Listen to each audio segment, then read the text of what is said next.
함께 나눌 하나님 말씀은 고린도전서 15장 55절에서 58절까지 말씀입니다. 사망아 너의 승리가 어디 있느냐? 사망아 네가 쏘는 것이 어디 있느냐? 사망이 쏘는 것은 죄요 죄의 권능은 율법이라. 우리 주 예수 그리스도로 말미암아 우리에게 승리를 주시는 하나님께 감사하노니 그러므로 내 사랑하는 형제들아 견실하며 흔들리지 말고 항상 주의 일에 더욱 힘쓰는 자들이 되라. 이는 너희 수고가 주 안에서 헛되지 않은 줄 알미라. 아멘. 저와 여러분을 구원하시기 위해 십자가를 지시고 피를 흘리시고 죽으셨으며 다시 살아나신 예수 그리스도의 이름을 찬양합니다. 그 예수 그리스도의 부활을 믿는 우리 모두에게 평생을 믿음 가운데 살며 죽음 너머의 영광을 볼 수 있는 놀라운 은혜가 있으시기를 주님의 이름으로 축복합니다. 오늘 저는 죽음을 넘어 부활로 라는 제목으로 함께 말씀을 나누겠습니다. 우리 살아있는 사람들을 기준으로 한다면 우리가 죽음을 의미 있게 경험하는 것은 딱 두 가지 정도라고 생각이 듭니다. 아직 우린 죽지 않은 거예요. 그런데 죽음을 조금이라도 비슷하게 경험하는 건 크게 두 가지로 볼 수 있는데, 첫째는 죽을 뻔한 경험입니다. 죽을 뻔한 경험. 사고를 당한다든가 혹은 질병에 걸렸다든가, 물론 사람마다 차이는 좀 있습니다. 어떤 분은 별것 아닌 일에도 죽을 뻔한 분들이 있습니다. 운전하다가 뒷차가 빵 하기만 해도 죽을 뻔했네, 이런 분도 물론 계시긴 해요. 하지만 뜻하지 않았던 사고나 자연재해 같은 걸 겪을 때에 우리는 죽음에 거의 다다른 듯한 경험을 할 때가 있습니다. 아마 그런 분들은 이걸 느끼셨을 거예요.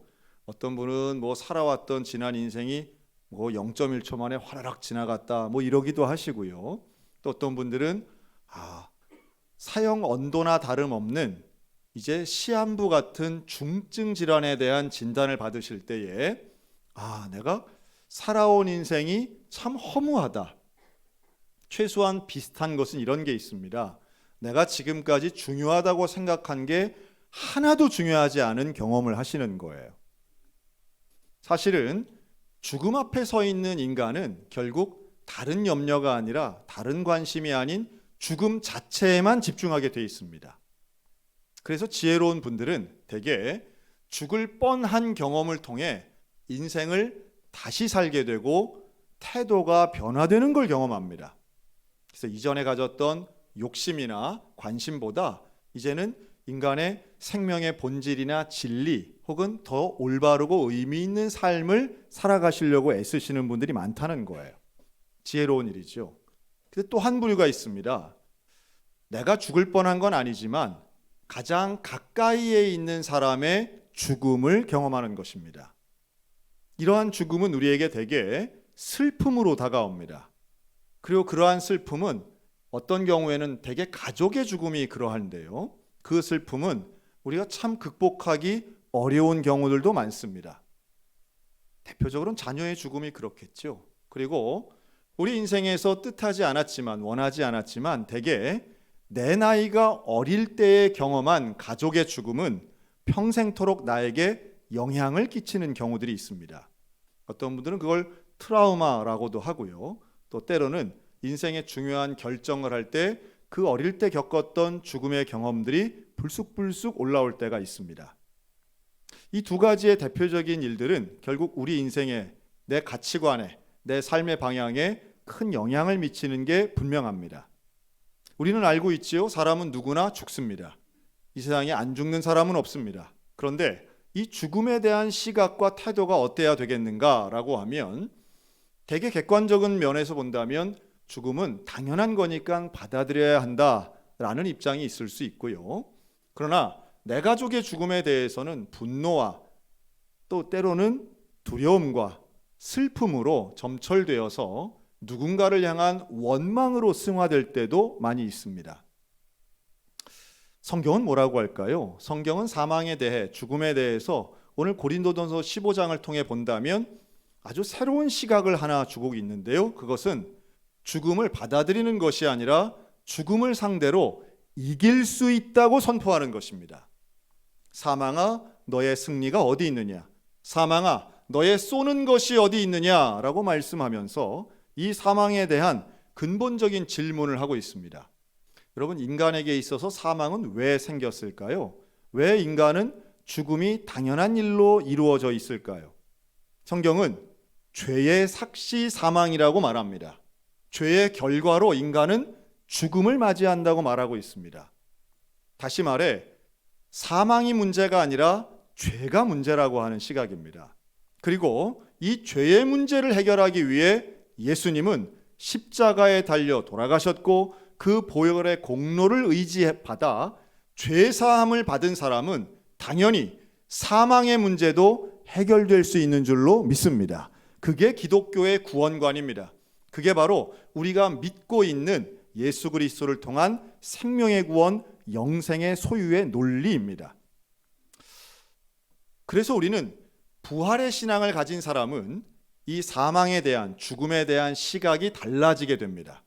죽음을 마냥 절망감으로 받아들이는 것이 아니라 예수님께서 우리를 위해 돌아가셨고, 그래서 나는 육체는 죽음의 경험을 하지만 영혼은 영생으로 하나님 나라에 들어가 영원한 생명을 누리는 부활체가 된다고 믿고 있습니다. 전혀 다른 것이죠. 어떻게 다른가 하면 예수님 없는 죽음은 마지막이고 끝일지 모르겠으나 예수 그리스도가 있는 죽음은 부활을 향한 과정이 된다는 이야기입니다. 그래서 우리에게는 죽음의 이별은 슬픈지언정 죽음이 우리의 인생 자체를 갉아먹거나 멸망시키지 않는다고 믿고 있습니다.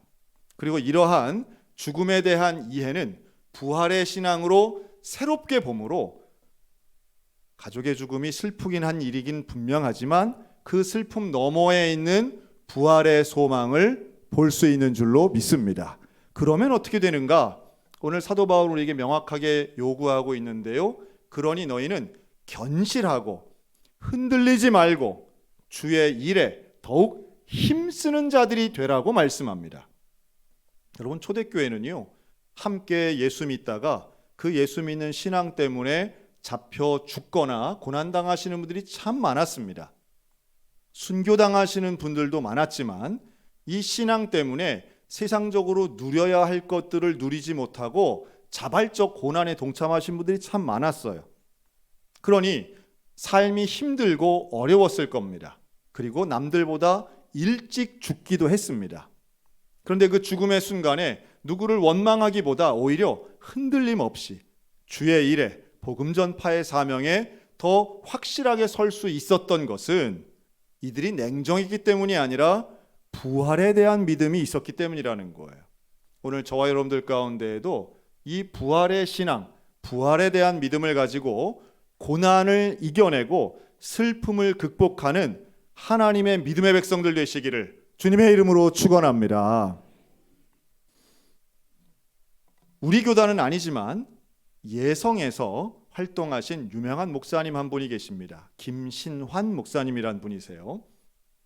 이 목사님은 우리 서울신학대학을 나오시고 그리고 예성에서 교회 개척 사역을 평생토록 하신 분이십니다. 이분은 언제나 대한민국 지도를 펴놓고 교회가 없는 곳을 찾아내고 가서 교회를 개척하신 정말 훌륭한 목사님이세요. 그래서 그분의 일생에 총 7개의 성결교회를 개척하셨습니다. 개척한 교회마다 성장했고 하나님의 귀한 사명을 잘 감당하셨습니다. 근데 이 김신환 목사님에게는 아드님이 있었는데요.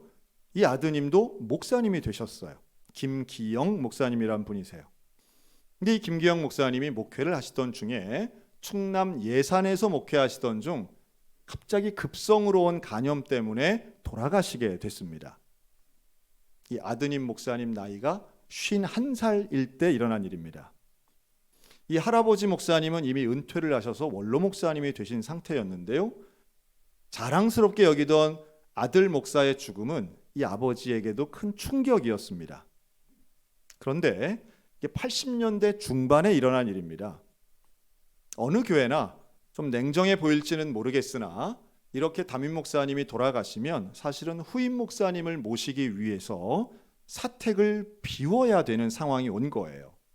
그래서 장례가 끝나고 3일이 지나고 결국은 중학생 아들과 함께 미망인이 되신 과부가 된 사모님이 그 교회를 떠나야만 했습니다. 그리고 어디로 갔는가? 결국은 서울에 갔고요. 서울에 가서 노점상을 하셨습니다. 경제적으로 어려웠지요. 중학생이던 아들의 마음에는 그런 마음이 들었어요. 왜 우리 아버지가, 하나님 일 열심히 하시던 왜 우리 아버지가 이런 일을 당해야 했는가? 억울하기도 하고 속상하고 하나님이 이해가 되지 않았습니다. 근데 그때에 이 할아버지 목사님, 김신한 목사님이 손주를 챙기기 시작하셨어요. 아니다. 너에게는 아버지가 사라졌지만 나에게는 아들이 사라진 일이다. 그러나 우리 이것을 하나님께 원망하기보다 조금 일찍 간 것 때문에, 이별한 것 때문에 슬픈 것은 그지없지만 우리 모두 부활의 신앙을 가지고 하나님께 소망을 두자. 이 할아버지의 기도가 손주에게는 큰 영향력을 미쳤습니다. 가난했지만, 잘 이해는 되지 않았지만 가정에서 예배를 드리고 할아버지가 인도하시고 읽어주시는 성경을 읽기 시작합니다.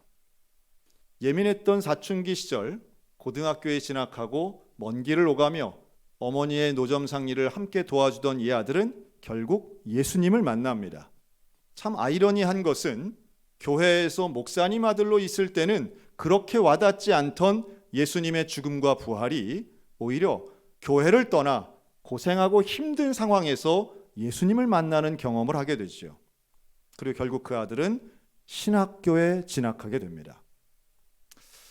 한 가정의 이야기를 제가 말씀드렸지만 가정에서 일어나는 이러한 아버지의 죽음, 아들의 죽음 등은 사실은 우리의 일상에 참 흔한 일 중에 하나라고 저는 생각합니다.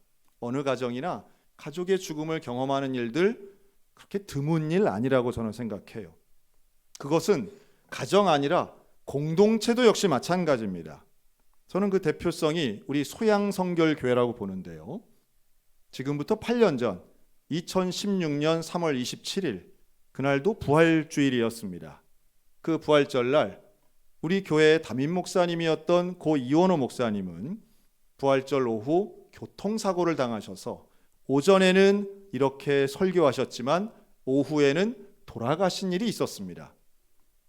온 교회가 우리 소양교회뿐 아니라 기독교대한 성결교회 전국이 깜짝 놀랐습니다. 그리고 슬퍼했습니다. 8년이 지난 오늘은 8년 만에 돌아온 3월달 부활주일입니다. 더욱 이원호 목사님이 아마 생각나는 분들도 많을 거라고 생각합니다. 왜 목사님이 그것도 주일날 이렇게 돌아가셔야 했나? 많은 교인들이 마음에 아픔을 가지고 의문을 가지기도 했다고 들었습니다. 그런데 우리 소양교회는 그것이 처음이 아니었습니다. 2016년 담임 목사님이 돌아가시기 이전 3년 전이었던 2013년 12월 12일 날 우리 교회에 차량을 운전하시던 김대준 장로님께서 갑작스럽게 돌아가신 일이 있었습니다. 그 전날 눈이 많이 왔다고 해요. 김대준 장로님은 교회 차량을 운전하시는 분이었기 때문에 차 위에 쌓여있던 눈을 혼자 치우셨습니다. 반나절 이상 일을 하시고 너무 피곤해서 소파에서 잠깐 쉬는 상태로 앉아 계셨는데 집에 혼자 계시다가 그 상태로 돌아가셨습니다. 집에 돌아온 배우자였던 이종복 권사님이 가장 먼저 발견했습니다. 그날은 목요일이었고요. 우리 성도들 모두가 놀란 날이었습니다. 우리가 이해할 수 없는 죽음의 순간들이 있습니다. 그리고 그 공동체 모두가 슬퍼하며 하나님께서 도대체 우리 장로님을, 우리 목사님을 이렇게 갑자기 데려가실 만한 이유가 무엇이 있겠는가 질문하신 성도들도 참 많이 있었을 거라고 생각합니다. 그리고 10년이 지났습니다. 김대준 장로님에게는 3남매가 있었어요. 위로 2 자녀는 이미 그때도 성인이었습니다. 그런데 그 집에는 막내 아들이 있었습니다. 그리고 그 막내 아들은 당시 고등학생이었습니다.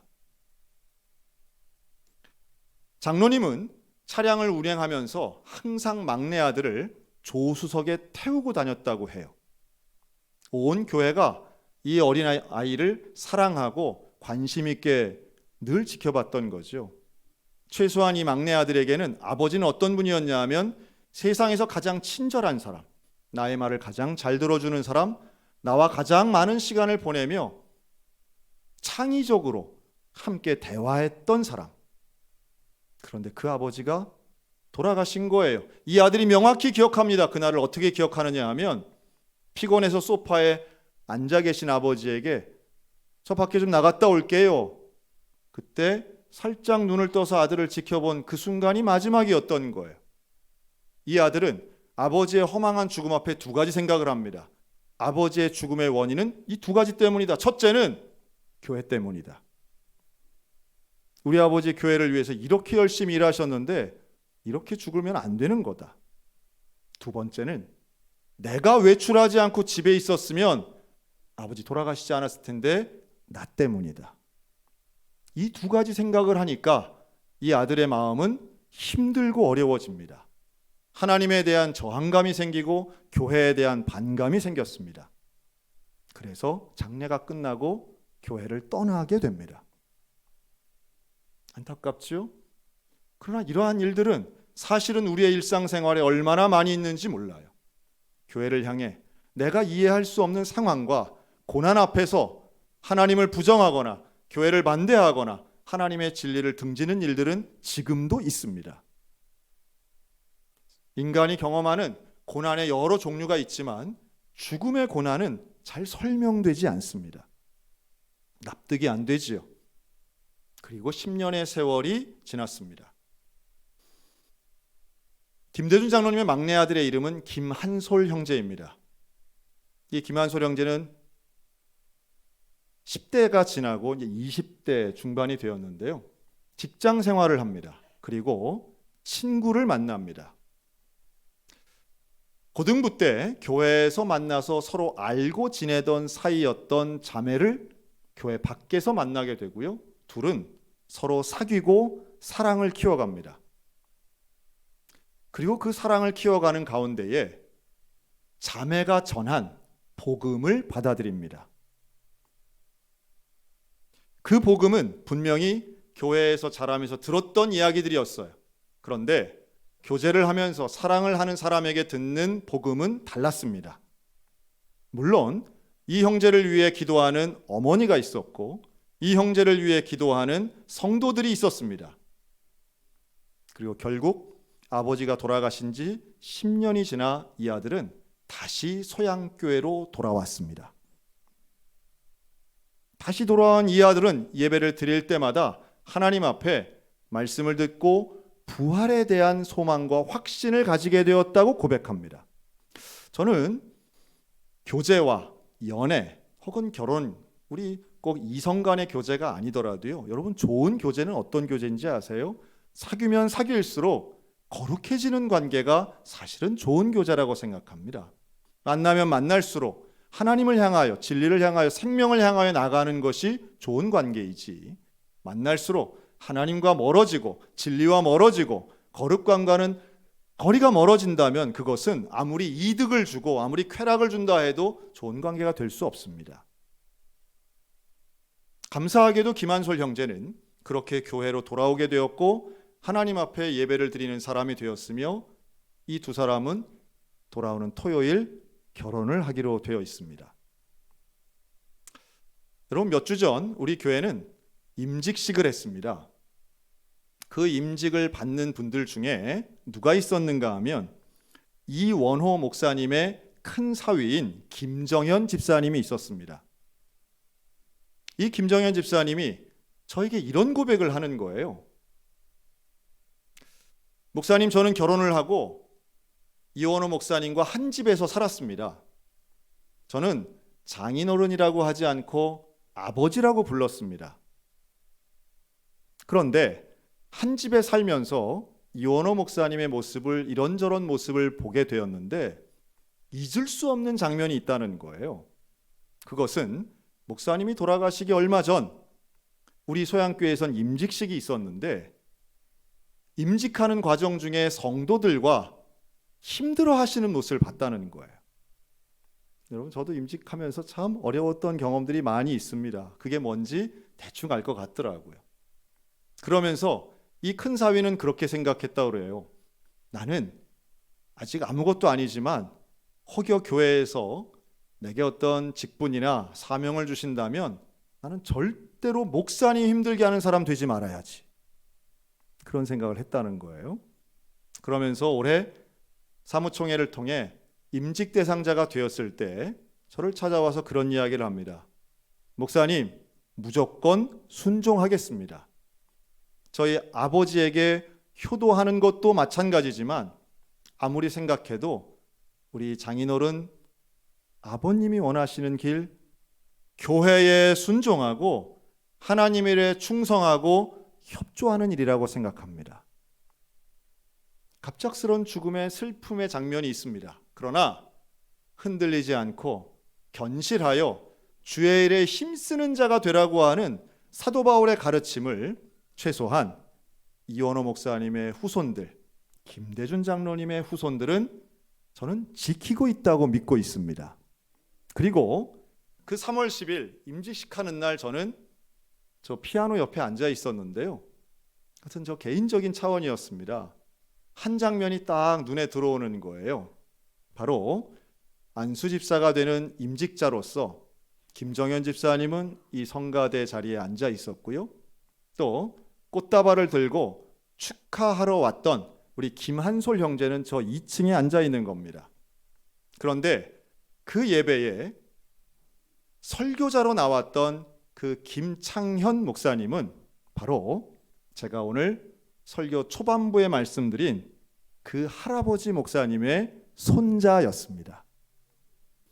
그 김신환 목사님, 지금은 돌아가셨지만 죽은 아들을 대신해서 손자에게 안수하고 함께 지도를 펴고 우리 사명을 이어가자, 아버지가 못다한 사명 우리가 이어가자라고 부활의 신앙을 가르쳤던 그 할아버지의 신앙을 이어받고 신학교를 졸업한 후 철원성결교회의 담임목사로 심우하시는 그 김창현 목사님이 이 강단에서 설교하셨습니다. 저에게만 보였던 그 장면은 일찍 돌아가신 아버지 때문에 10대 때 힘들어하던 아들들의 모습도 잠깐 보였고요. 그러나 부활의 신앙으로 10대 시절의 어려움이 평생을 집어삼킨 것이 아니라 부활의 신앙으로 극복하고 이겨내며 사명을 붙잡고 미래를 향해 걸어가는 하나님의 일꾼들이 보였습니다. 다 말할 수 없습니다. 우리 이번에 임직받으신 분들 중에는요, 목사님 자녀들 많이 계세요. 그리고 그분들 중엔 이런 비슷한 스토리가 더 많이 있습니다. 하나님이 일하시는 방법을 보면 한 장면만 놓고 보면 잘 이해가 안 될 때가 있습니다. 왜 이런 아픔을 주시나? 왜 이런 질병을 주시나? 그러나 긴 인생을 놓고 본다면, 아니 2대 3대를 놓고 본다면 하나님이 이렇게 사용하시려고 하나님은 이런 고난도 사용하시는구나 라고 깨닫게 됩니다. 여러분, 죽음이 없는 부활은 없습니다. 십자가가 없는 영광은 없습니다. 누구에게나 고난의 시절이 있고 누구에게나 이해 안 되는 억울한 상황은 누구에게나 있습니다. 그러나 명확한 것은 그러할지라도 흔들리지 말고 견실하여 주의 일에 힘쓰는 자들이 되라. 그리하면 너희가 노력하고 너희가 헌신하는 그 신앙이 결코 헛된 일이 되지 않으리라. 우리 주님은 약속하고 있어요. 사도 바울이 고린도 교인들에게 가르치는 것도 똑같습니다. 우리의 신앙은 결코 헛된 일이 아닙니다. 우리의 믿음은 하나님이 하시고 우리의 고난의 상황은 주님이 함께 하십니다. 여러분, 고난 너머에 있는 부활의 영광을 보는 믿음의 눈이 있으시기를 주의 이름으로 축복합니다. 우리의 수고는 헛되지 않고 부활은 우리의 생명을 살아가는 놀라운 능력이 됩니다. 앞으로도 우리는 여전히 고난을 경험할 것입니다. 우리 교회에 여전히 슬픈 죽음들은 경험될 것입니다. 그러나 분명한 것은 그 너머에 있는 부활의 은혜는 여전히 우리를 인도하실 것입니다. 주님과 함께하는 우리 모두 가운데 부활의 소망이 믿음이 되어 확신 가운데 걸어가며 사명을 붙잡고 승리하는 우리 거룩한 소양성결교회 모든 믿음의 성도들 다 되시기를 주님의 이름으로 축원합니다. 아멘. 기도하겠습니다.